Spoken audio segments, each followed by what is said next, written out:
ലക്ഷ്മി നക്ഷത്രയും രേണുസുധയും തമ്മിൽ പിരിഞ്ഞു.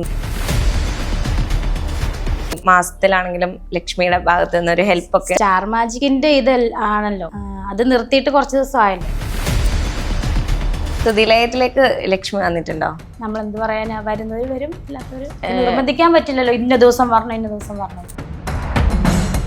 ക്ലോസ് ആയിട്ടിരുന്ന ഒരാള് ഇത്രയും നാളായിട്ട് വീട്ടിലേക്കൊന്നും വരാറ് വിഷമയില്ലേ? നമ്മളിപ്പം ആഗ്രഹിക്കുന്ന പോലെ ഇപ്പൊ എല്ലാവരും തിരക്കൊന്നും മാറ്റാനൊന്നും പറ്റില്ലല്ലോ. എനിക്കിപ്പോ അതേ പറയാം. ലാസ്റ്റ് മെസ്സേജ് അയച്ചെന്നായിരുന്നു. അങ്ങനെയൊക്കെ ചോദിച്ചാൽ ഇടയ്ക്ക് മെസ്സേജ് അയക്കാറുണ്ട്, അത്ര എനിക്ക് പറയാൻ പറ്റുള്ളൂ.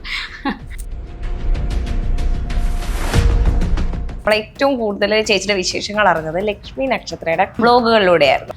ആണോ? സുജയന്റെ പെങ്ങളൂട്ടിയാണ് എന്നൊക്കെ ആണല്ലോ, ആണ്. അതെ.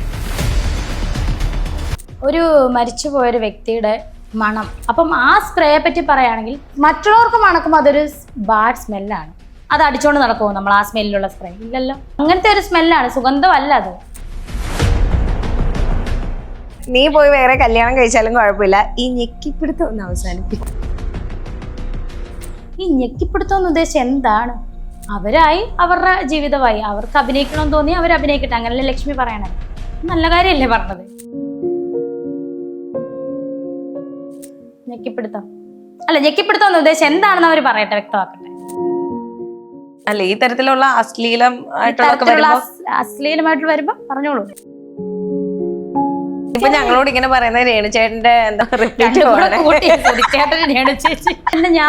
പറയുന്ന ട്രാൻസ്ജെൻഡറിനെ പോലെ രേണുചേട്ടൻ വിളിച്ചിട്ട് കൊള്ളാം. ചേച്ചി ഒറ്റയ്ക്ക് വഴിവിട്ട എന്ന ആളാണ്. ആ ഒരു വളർച്ച കണ്ട് അസൂയപ്പെട്ട് ഈ നെഗറ്റീവ് കമന്റ് പറയുന്നവരോട് എന്താ ചേച്ചി പറയാനുള്ളത്? ഇതിനകത്ത് ഞാനൊരു ജോലി ചെയ്യുവാണ്, എനിക്കിഷ്ടമുള്ള ജോലി. എന്തിനാണ് നിങ്ങൾ ഇങ്ങനെ പറയുന്നത്? എനിക്കറിയില്ല. അഭിനയിക്കുന്നത് കൂട്ടിക്കെട്ടി വെക്കാനല്ലോ അഭിനയിക്കുന്നത്. ആണോ? എന്നാ പിന്നെ അഭിനയിക്കുന്നത് എന്തിനാ? ഇത് സോഷ്യൽ മീഡിയ കാണിക്കാനല്ലേ അഭിനയിക്കുന്നത്.